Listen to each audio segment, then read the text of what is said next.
What is the problem with men of this generation? Ladies, till you understand the mindset of a man, you are never going to win in the game of love. Act like a lady. But think like a man. Now one book is changing the game. What are your short-term goals? What are your long-term goals? What are your views on relationships? Who are you, Oprah? I could use a nightcap. She has this 5-date rule before I get invited up. We like friends without benefits. Think like Steve Harvey. Man, who knew that Steve Harvey was a love guru, man? The host of Family Feud. Not me, but I'm hoping somebody writes a book about that shit so I can investigate how this happened. Survey says, lose some weight first. What the hell? I was like, man, was that guy a lady killer at some point? He just had all this shit figured out and decided, you know what? I'm going to do the world a favor and write a big book about it and then turn it into a movie. I was like, wait a minute. Think like a man, eat women. I mean, because his teeth are huge, man. You see that, brother? They're not even teeth, they're piano keys. Yeah, I was like, you need to write a book on oral hygiene instead of writing a book on how to like eat women, because he said, look like with those big old choppers you got, you look like you dining on women right now. Well, you know what they say, funny can go a long way. So I don't know what he has to say about that.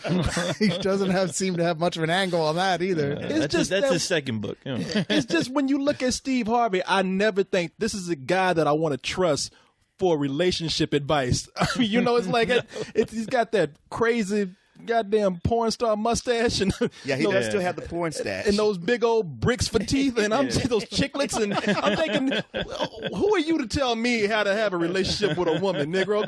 Go brush your teeth. Leave me alone. Corey, he ain't trying to tell you how to have a relationship with a woman. He's trying to tell a woman, and not a very smart one, the game that you're trying to run on her. And how to get around you. That's another thing I don't like. He's a goddamn traitor. Is what he is. Brother don't come out and just reveal all this stuff about man. Write a book about all our secrets of how we think, how we do things. I mean, that's how we defend ourselves against women, man. I'm sure Steve Harvey was probably that wingman or that guy that was always in the back, seeing his boys get all the fucking women. And he's like, you know what? I'm just going to open up this big ass, case of tricks. That's the thing about it. You see a guy wearing... Fuck these guys. I never go home with these girls. Plus, Corey, you're sitting over there. This is how we defend ourselves. That's like a lion trying to come and go like, man, I only attacked that zebra to defend myself. You know what he would have done to my cubs if I didn't attack him first. Okay, since you put it like that, I'm the lion. Yeah. I'm about to strike the antelope, right? Yeah. And Steve Harvey comes out and says, run! Don't do that, man. Coming out there with that big old grin, that cheap suit he got on. Run! He gonna get you. How many antelopes do you really need, though, Corey? You go to your house, there's nothing but antelope heads on the walls. Man. Come on. Let this one go. She has spirit. Cyrus, a lion needs meat to survive. All right, fair enough. Don't worry, I use all of the women, okay? And I'll put the head on the wall for decoration. You're like a Native American about it. I see. Okay. Yeah. Use every part of the woman until she is thoroughly used. Nothing goes to waste. No, it does not. The reason why we're talking Except about her dignity. No, I eat that too. You gonna eat that? But you know what? The reason why we're talking about Steve Harvey and love and relationship advice is because Steve Harvey wrote a book back in 2009 that I did not know about called Act Like a Woman, Think Like a Man. And it's about how women should start to figure out how the thinking process is in man so that they can get what they want. Ultimately, the goal being a stable relationship, meaning marriage. But this movie right here, it functions more. And this is what I like about this movie. We've had a lot of movies. This isn't the first movie to do this. We were just talking about this, which takes like a book, a self-help book, and makes a movie out of it. We've seen a bunch of them. The one that comes to mind is He's Not That Into You. Yeah. But I want to say like that last Sarah Jessica Parker movie, not New Year's Eve, but the one she made before that. The one with Pierce Brosnan? Yeah, the one with Pierce Brosnan. It was another one of those type of books where it's kind of based on a self-help. Oh, she's amazing or something like that. Yeah. How does she do it? Yeah, how does she do it? Yeah. But this actually, you know what? This one I think is a lot more successful at pulling off that formula than any of the others are, because they actually weave a story where the book plays a part in the story. It's not just talking about the book, but it plays a part. And you got these creepy moments where Steve Harvey pops up on a monitor on a TV screen in a bar or just out of nowhere, kind of preaching some of his guruism. You know, teaching the women like, hey, don't give it up on the first date. It's a lot of fortune cookie shit that he's really teaching us to, excuse the expression, dumb hoes who don't know just like the basics of life. Wow. Yes, please excuse that expression. And that's coming from me. I mean, just saying like, hey, you know, you give it up on the, you know, right away. He might not respect you. Yeah. I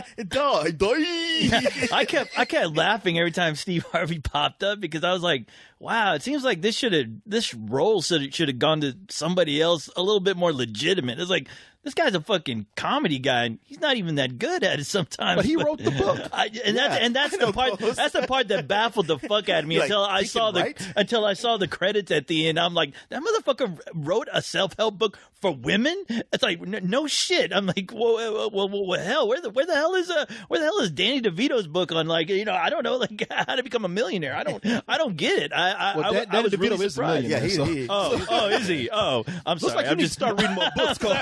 I keep thinking he's his character from Always Sunday. I'm sorry. Stop trying to be Batman and learn how to be a good man. I wonder though, what the hell does he have to really teach in this sense? Like, act like a lady. Okay, so dress sexy, think like a man. Give me the fucking remote so we can put the game on. I don't. What is he? You know, it's almost like he's saying, hey, look, the number one job for you is to go out and find a mature man. But since you're too hard-headed to do that and you want to stick with this loser you got, let me show you how to transform this loser into an adult. Yeah, it really is. It's an advice book, but they've taken it and centered the advice around pretty much romantic comedy, because that's what it is. It is a standard romantic comedy. It has every relationship in here goes through all of the phases, stages that we see in every romantic comedy that follows a formula. But what makes it stand out is that this is mostly an all-black cast. You have 5 guys with that one token white guy that is just there for no reason. Well, there's 2 white guys. Well, I'm talking about the one white, like there's one white guy, Jeremy Ferrara. Jerry Ferrara, who's Turtle on Entourage. So he didn't even know he's white. Yeah. Well, I mean, they mentioned, but you know what? They got one guy who's bigger and goofier and whiter than him, so it almost makes Jerry Ferrara not seem quite as white. Yeah, it's a guy named Gary Owen he's a comedian, and I've seen his act. He's actually very funny. I figured that's what it was. You don't see a white guy hanging around with a bunch of other black men unless they're comedians. Well, not only that, I thought he was the coach because he's a white comedian who plays a lot of black clubs. Oh, he does. Yeah. Oh, wow. So okay. he kind of goes for a black audience, and he's very good at it. So he didn't even know the camera was on. He just thought he was at another black club hanging out with these guys after the show. Hey guys, I'm black just like he's you. booking his next gig. There's multiple occasions it could be like 1 or 2 white guys hanging out with a bunch of black guys. For instance, any given basketball game, or a podcast about movie reviews. It'll be that. Yeah, but in this one you have 5 good friends, I guess 6 if you count the bullwinkle ass looking white guy. You know? But you've seen these guys before. It's Michael Ealy. You have this guy named Terrence Jenkins who goes by Terrence J. Now, fool, your name is Terrence Jenkins. You have Romany Malco, and the person everybody knows about the most right now is Kevin Hart. Yeah, and I know I'm missing one guy. Dang, you missing I lost the black guy. Which one? Which Terrence J? No, you mentioned Terrence J. Is it damn? Who was the other guy? Jerry, Jerry Ferrara, who we mentioned, but he's the white guy. Yeah. No wonder I lost him. It was snowing outside. He was standing out there. Well, you know what? Romany Malco and Kevin Hart, they were like first together in The 40-Year-Old Virgin. There's like this one scene where the two of them play off each other. That was the last time I saw that dude. So you've seen all these guys before. Like I said, Kevin Hart's probably the guy you see now because he's very popular on the comedy circuit. But it's them having different relationships with women because of the roles that they take. You have the non-commitment guy. You have the mama's boy. You have the divorcee. You have the player. You have the guy, who's Michael Ealy, who's the dreamer. The dreamer, yeah, the guy who has, and he's every day he has a different ambition. Oh, I was going to go to school to do this. Oh, now I want to be a chef. Oh, I was going to do this at one time. And this book that Steve Harvey wrote covers all their types. Why men do what they do? Look at this, guys. Steve Harvey's a traitor. Hey, look, Mama's Boys, Chapter 7. That's you.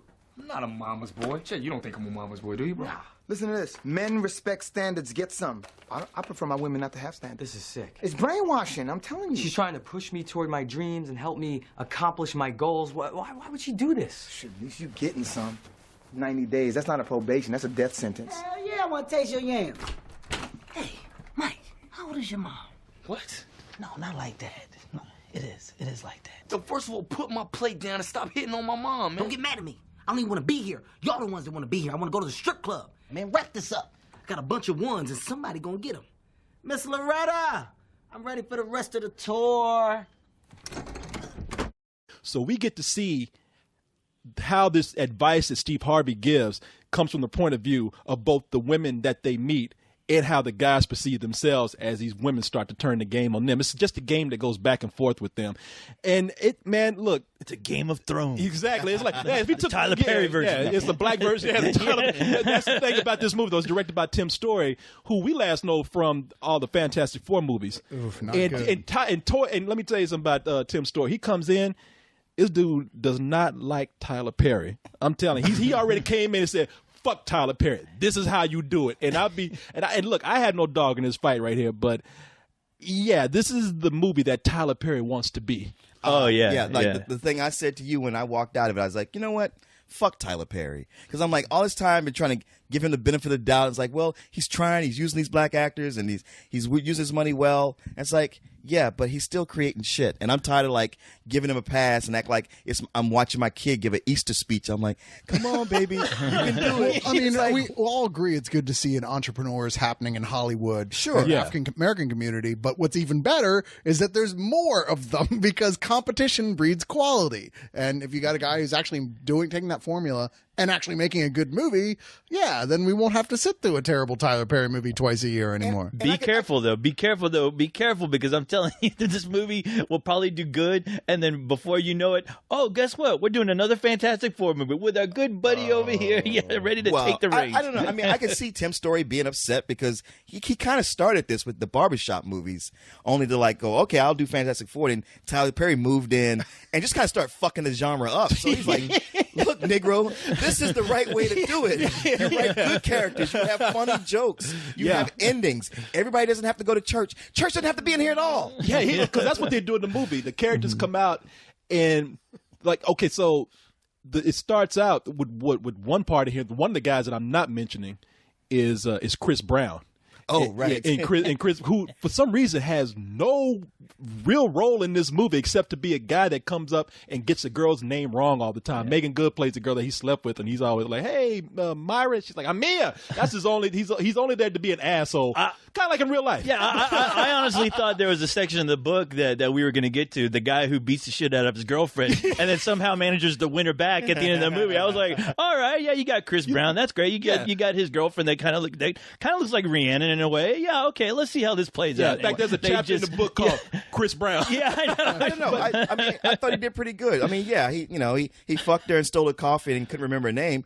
But he didn't punch her. No. So he's getting better. You got to give him credit. I was waiting for that, though, because there's a moment where she's like waking him up while he's sleeping. I'm like, stop that. Please, don't stop. Please stop. I don't. Yeah. That's like waking up. I was scared.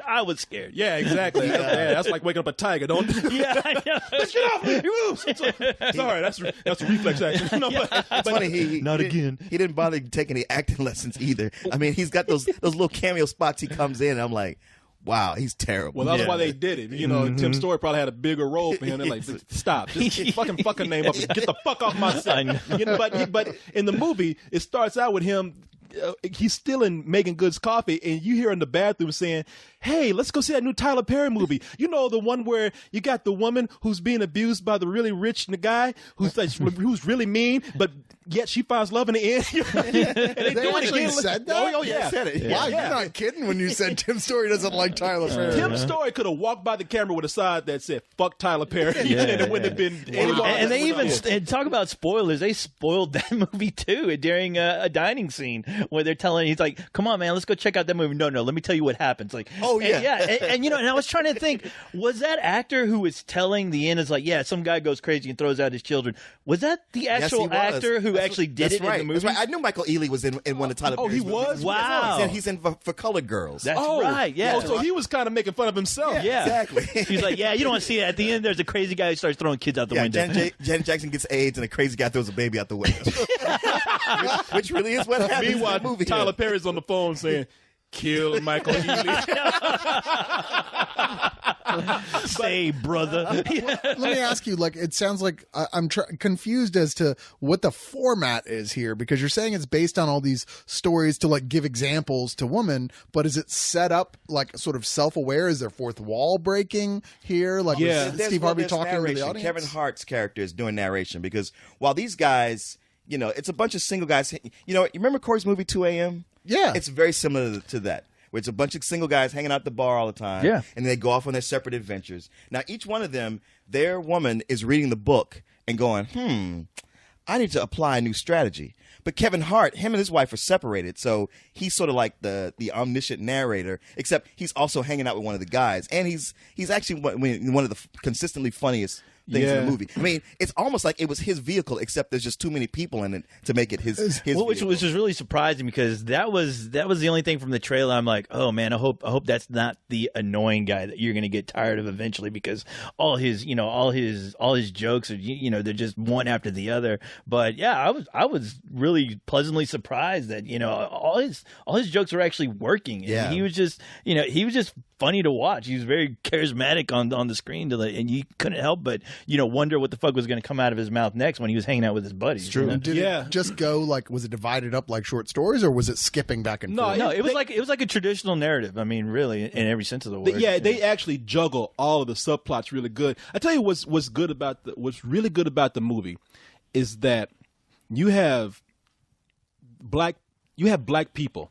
The majority of this movie is a black cast, but they are in a romantic comedy format that plays out like a romantic comedy format. In other words, I'm gonna sound like a preacher here. You have a black movie that's not trying to be black. Yeah. If you understand. Do you understand, a black Cyrus? movie. You have a black movie that's not trying to be black. Well, it's you're saying it's okay. So as much as Tyler Perry likes to really go like, oh yeah, this is totally a black thing. White people wouldn't even get this sometimes with his movies, and have his characters do almost stereotypical things, but it's hard for me to say. Yeah, to a cartoonish point. Tim Story has made a movie that's more sort of universally appealing. You have a movie where you have guys who are they are black people acting like black people, right? But it never has to try too hard to reference and say this is a black movie, so we have to hit this religious demographic. We have to hit this demographic which likes buffoonish stuff. We have to hit this demographic which recognizes urban stuff. You could trade out these characters with white people, and it would be the same movie. And I personally think, especially after all the Tyler Perry movies that you described, Cyrus, that black people need this. Yeah. They need it. They need it. The audience needs it so they can learn how to fucking behave, and black actors need it so that they can get more projects like this. You're right. Yeah. And I like that the movie worked that way. Just everybody felt natural. It's almost like I really did when I say this. It's like doing one of our podcasts. I really meant that because it's like all of us hanging around with different backgrounds, different cultures, or whatever, and we're not afraid to bring it to the forefront, but yet it all meshes well together. That like none of these characters felt fake interacting with each other. Okay, Cyrus, you would have felt very safe in watching that movie. We know that's why you didn't go. You were scared. You'd have no reason to put your wallet in your front pocket. And they're You'd all be so okay. well spoken. I remember I jump in the broom, you know, sweating, looking over your shoulder every 5 minutes. I don't blame you. I was doing the same thing.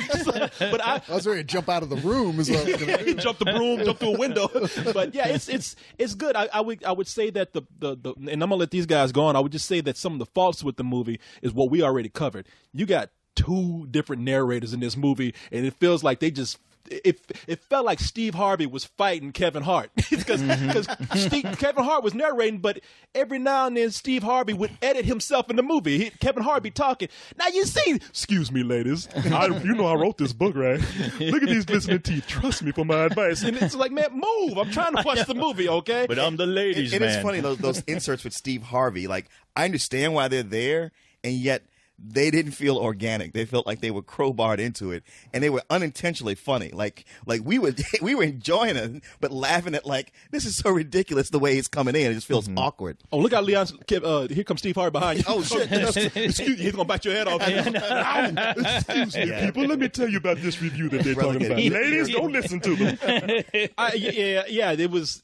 But I like Steve Harvey. I do felt like they needed him in the movie because he wrote the book and it made it feel like, okay, they should tie back to it. Yeah, it's just not a movie that was made arbitrarily out of nowhere. You felt like they got the author. He's talking about it. He's adding his own. He's adding his personality to a movie that's based on his book. I guess the other thing that I felt though is that, man, the movie was just a little bit too long. No, that movie was long. I remember like towards the tail end, I was ready to jump out of my seat and leave because I was like, all right, you know what? I like the fact that they can make a black movie and I don't have to be reminded that it's a black movie. I mean, I'm like, wow, somebody actually accomplished that feat to where I'm like, yeah, this could be like any of my buddies, you know. They are people, and they the are color. People with real jobs, and they're not ridiculous to the point like Steve, where it's like with the Tyler Perry movies, where it's like it seems like somebody trying to pretend to play a grown up. You just didn't get that feeling, and I was like, wow, you know, it didn't feel like a 6th grade play. Exactly. And I'm like, you know, that's great, but you know, considering the subject matter, it is still kind of like, you know, an atypical type of romantic, you know, movie involving a bunch of guys trying to get with the girls, and you know, and you kind of see how all these are going to like play out. You kind of just know it already. So I mean, there wasn't anything too surprising, even though the one thing that was going good for it was the comedy. The comedy actually worked, and I enjoyed that. But when they started to get to the you know, inevitable conclusions, how these things are going to wrap up, it was kind of paint by numbers, and it just kind of like, all right, this is cool, but you know, let's wrap this up because, you know, you got like 7 other guys we got to wrap up their stories, and you know, you just know that they introduced one. I'm not going to even say what it is, but near the movie was almost over, and they introduced another subplot. I said, man, y'all better wrap this up. It's funny because there was a point like I was enjoying it. I wasn't even like rushing it, but I was kind of like, all right, it's time to come to the end, and I realized, shit, we still got 2 major guys and we haven't wrapped up the story. It was almost like the movie that really, there was a scene where Morris Chestnut, if you don't remember who Morris Chestnut is. I remember Morris Chestnut. Do you remember Morris Chestnut? I'm not talking about the guy that washed your car last week at the car wash. I'm talking about, Cyrus, it gets to a point in the movie, it feels like it's almost over. And then it was almost like they said, oh, wait a minute, we got another black actor who hasn't worked in a long time. We got to bring in here Morris Chestnut, everybody. I was like, come on, man. Yeah, if you had a problem with the last Lord of the Rings ending, I mean, wow. You ain't seen nothing yet until you see this movie. The thing is, when the movie starts, I was just kind of like, well, I had a good feeling about this from the trailer. I mean, it was one of those where I thought, you know what, despite how it looks, I think it's going to work out okay. And the way it began, I was like, I might be wrong, but it got better the longer it went on. I will tell you, I agree with you guys. It's like there's too many characters, and that one too many character was Jerry Ferrara. I thought he was the weakest link in the chain because, you know, racist. Hey, man, you know what? Gary Owen worked fine with those guys, but like when they were all kind of buddying and hanging out, I felt genuine chemistry between all of them, except Jerry Ferrara just seemed to be there, nodding his head, doing kind of weak reaction shots. Was he just Turtle again, basically? He wasn't even Turtle. Like, Turtle's actually funny. But here he just seemed like some guy I didn't know who showed in his face that he didn't feel like he belonged there. And then to pair him up with Gabrielle Union, I was like, this relationship don't seem realistic to me at all. No. Like in what universe would she be with him? Why? Yeah, that was the only thing. See, before we get into that, because that's a good thing to address, I will say the other great thing about this movie, boy, if you love that smooth cocoa skin of a woman, this is like a parade of some of the finest black actresses they have out there in Hollywood. I'm just going down the list right here. Megan Good, Regina Hall, Taraji P. Henson, Gabrielle Union. Shit, I'll even throw Wendy Williams in there. Well, I don't know. Wendy Williams looked kind of drag queenish. I'll even throw Jennifer Lewis in there. You know, the girl, one played the mom. It was a lot of beautiful women in this movie, and I think they played their role well. They did. Yeah, like Taraji P. Henson plays the professional corporate 6-figure earning woman who doesn't want to date a guy who she considers lower than her standards. Regina Hall plays the single mom mom who doesn't want to get in a relationship because obviously of her son. You know, Megan Good is the girl who she's read the book and says, well, my man is not going to have sex for the next 90 days. And if he can last, if he can go through that gauntlet of having my legs closed, then he's going to be the one. And they all. God, I hope no woman watched this film. That's the only thing. But see, that's and these women, you know, they play types, but they played them well. But I just don't like this movie giving these women ideas. I'm just glad they didn't give Tyler Perry a chance to drag him through the goddamn streets and then through the dumpsters and through the mud. Where I was like, some of those actresses, like, man, I've seen these actresses in Tyler Perry movies, but wow, why doesn't he just let them be the gorgeous women that they are instead of like fucking giving them every goddamn bruise on their body? I'm just glad that none of these men were just total asshole villains like Tyler Perry. I mean. Well, Chris Brown. Toy Story.